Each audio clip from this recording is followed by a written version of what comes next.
Mediterráneo. ¿Por dónde? Por ese actor que está allí en medio de todo, que es Siria. ¿Tiene asidero esto, que la cuestión es geopolítica y económica en esto por la cuestión del manejo del gas y del petróleo? Sí, hay que recordar que estamos hablando de locación. Esto es como un asunto de bienes raíces. Es importante la locación de las cosas. Sí. Siria no es un país con grandes recursos. Estamos al menos, hay mucha ignorancia alrededor de lo que significa esta parte del mundo. Pero Siria no es un país que tiene petróleo, no es un país saudita donde la gente vive a través del petróleo. No es un país rico, es un país de Estado bastante pobre, por nivel de miseria que no se podía bajar. Es un país que estaba solamente su gran virtud en medio de absolutamente todo, como el Estado puede. Cuando estamos hablando de Siria desde tiempos naturales, tenemos que pensar en un punto de encuentro de Oriente con Occidente, en el país que fue la ruta de la seda, con la ciudad de Palmira, que habían era el país que estaba en el punto correcto para poder hacer que transitemos pasaba de Turquía hacia abajo el agua del Éufrates, y Siria cerraba el agua del Éufrates, como ahora lo está cerrando Turquía. No llegaba agua a la zona, y pasa lo mismo con el gas. Se quería hacer un acueducto, un gasoducto, como dices, pero la gran política de Siria ni siquiera es es la base rusa que está en la Latakia. Es una ciudad al final del Mediterráneo, que aparte tiene una cosa bastante curiosa. Es la zona es la zona de la minoría religiosa chiita a la que pertenece la familia Assad. Y en esta zona tenemos, desde el final de la Guerra Fría, cuando se pierde Ucrania, donde estaban las bases de los soviéticos, se hace una gran base de submarinos que les dan la Mediterráneo.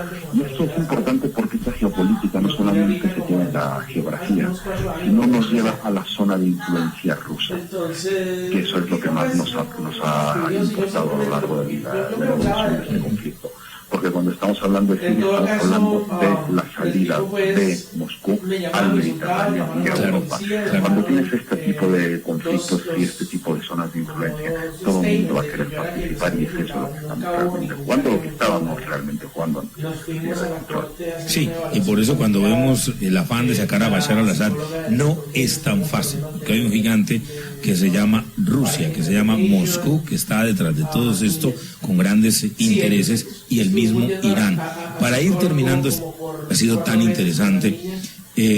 Ha dicho, escuché a un jeque saudí diciendo que ellos no iban a recibir a ninguno de los refugiados sirios, porque lo que ellos querían era que el Islam se extendiera, y que esta era una buena manera de que llegara a Occidente.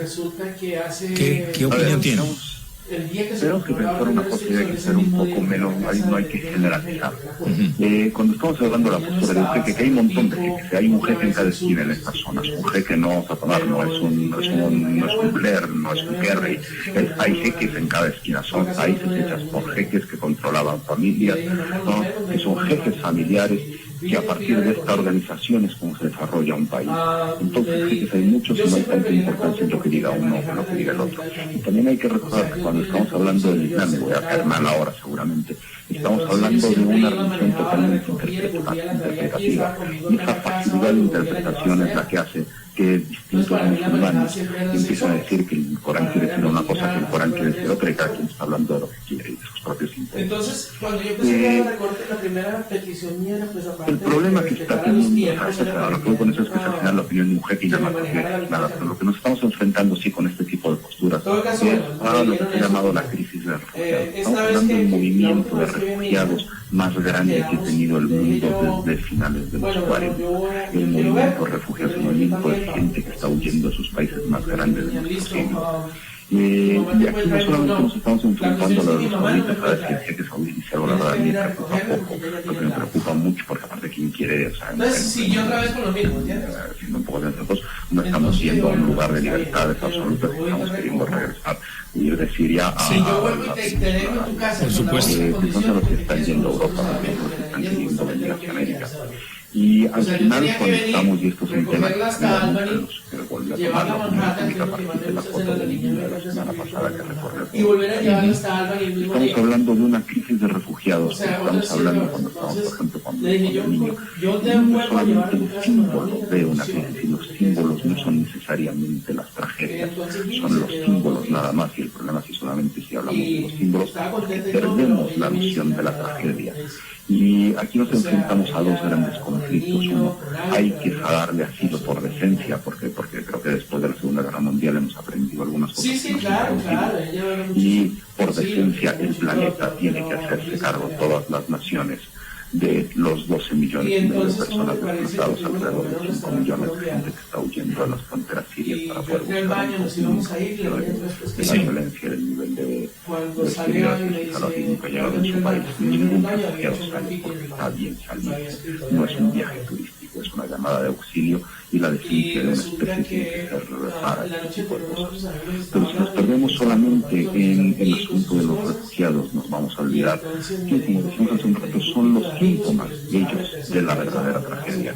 Si en este momento todos los países de Europa, América, Chile ya levantó la mano para recibir a algunos, Estados Unidos ha recibido a mucha gente, en México estamos un poco más lentos, si estuviéramos en un coche estaríamos todavía andando en segunda. Ya se está reaccionando, pero si los recibimos a todos, vamos a seguir con la mitad de un país que está bajo las bombas y bajo la violencia, tanto de Bashar como del Estado Islámico, como de la presión de Irán, como la presión de Moscú, como la presión incluso de China. Y no recordemos que en algún momento también había petróleo venezolano que estaba llegando. Lo que hay que hacer es un asunto de dos frentes, es resolver el refugio de los sirios y al mismo tiempo detener que esta guerra, incluso las guerras que en el límite, y en el caso de Siria hemos llegado a él, no se puede hacer más. Se tiene que pelear en Siria también otros dos frentes, una guerra interna que había hacia el Estado, hacia el régimen de Bashar, que solamente se va a lograr con negociación de los distintos actores que la rodean, decíamos Irán, decíamos Rusia, etcétera, porque al final los rusos van a lograr, y decíamos que hay que ceder, que se mantenga su zona de influencia, pero al mismo tiempo en unos acuerdos mucho más decentes para Occidente. Y por otro lado tenemos el Estado Islámico que hay que contener. Si no se contiene el Estado Islámico, esto no va a. Sí, y desafortunadamente un área tan histórico, una ciudad como Damasco. Damasco es una ciudad bíblica, es una ciudad de miles, no estamos hablando de una ciudad que fue fundada hace 500 años, ni 600 ni 1000, tiene miles de años Damasco, y desafortunadamente ya queda muy poco de esa historia enriquecedora para toda la humanidad. Última pregunta, ¿usted en qué ciudad está? No, te vas por 87. Estoy en la Ciudad de México en este momento. ¿Y usted por qué tiene un acento español? No, tengo una cosa muy extraña en mi vida, que porque aparte dicen que tengo el acento español, pero que luego tengo otro tipo de acentos. Yo al final obedecí un poco a la generación de mis padres en algunas cosas. He vivido en Nicaragua, he vivido en España, he vivido en Francia, he vivido en Siria, he vivido en Libia, y al final cuando uno hace este tipo de vidas, afortunadamente se le pegan los viajes, sirven para crecer y también para ganar algunas algunas otras cosas de la sociedad con las que uno convive, pero así puede parecer cambio. Claro. Mi pregunta iba con esto, para la última pregunta, que tiene que ver con Europa, porque obviamente hay que recibir a estos refugiados que están huyendo de ese fuego, que de pronto no quiere salir de su hogar, pero que por obligación lo está haciendo, y que llegue y que de pronto no sea capaz de adaptarse. ¿Es alguna manera en que Europa haya aprendido, como usted dijo, de la Segunda Guerra Mundial, y que esto se haga de una manera adecuada? Sí, absolutamente. A ver, evidentemente vamos a encontrarnos con posturas totalmente xenófobas y racistas en cualquier país del mundo. Y eso lo vimos hace poco con el atentado de Charlie Hebdo, que hubo ciertas reacciones donde se catalogaba de musulmán malo y del árabe malo. Y como decías, cuando estamos hablando de musulmanes, estamos de árabes, estamos hablando de muchísimas etnias. Estamos hablando, a ver, el árabe se hace a partir del lenguaje, y entonces vamos a encontrar árabes cristianos y vamos a encontrar también árabes judíos. Hay que recordar, por ejemplo, en la época de el judío, teníamos una gran población judía que hablaba árabe, y ellos llegan, por ejemplo, muchos de ellos llegan a México a principios del siglo XX. Al final lo que pasa con los refugios, cuando pasa con los exilios, es que evidentemente siempre existe una cierta animadversión para poder recibir a las posibles culturas que se tendrán que ir adaptando. Pero lo que sí el mundo ha logrado es que se pueden adaptar. Tenemos el caso, por ejemplo, de la comunidad cubana en Miami. No necesariamente en un momento tuvo la mejor recepción y al final se hizo totalmente del lugar al que llegaron.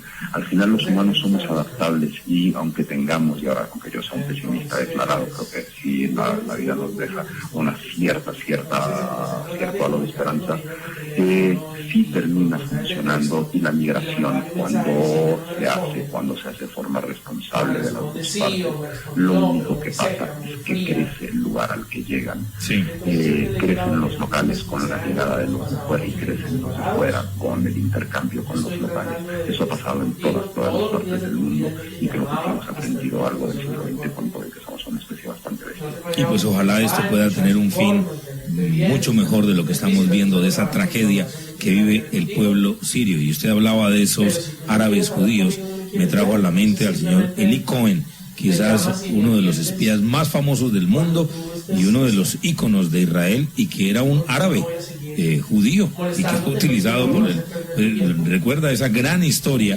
de Eli Cohen y que terminó muriendo colgado en la plaza de Damasco a propósito de Siria.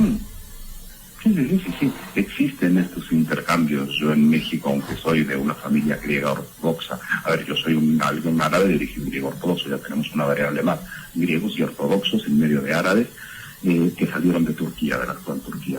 Y cuando uno convive, por ejemplo, en México con la comunidad judía que llegó de Alepo a principios del siglo XX, todos comemos kete, todos comemos pan árabe. Al final había cierto espíritu secular que creo que tendríamos que en algún futuro claro, y lo vamos a hacer. Señor Marwan Soto Andaki, muchísimas gracias por este tiempo, hablar de esta situación tan crítica y tan lamentable que está pasando en Siria y la llegada de estos refugiados a Europa. Un abrazo, muchas gracias. Un abrazo hasta allá, abrazo fuerte. Son las 9 de la mañana, 38 minutos. Vamos a ir a nuestra pausa. Ya regresamos con muchísimo más.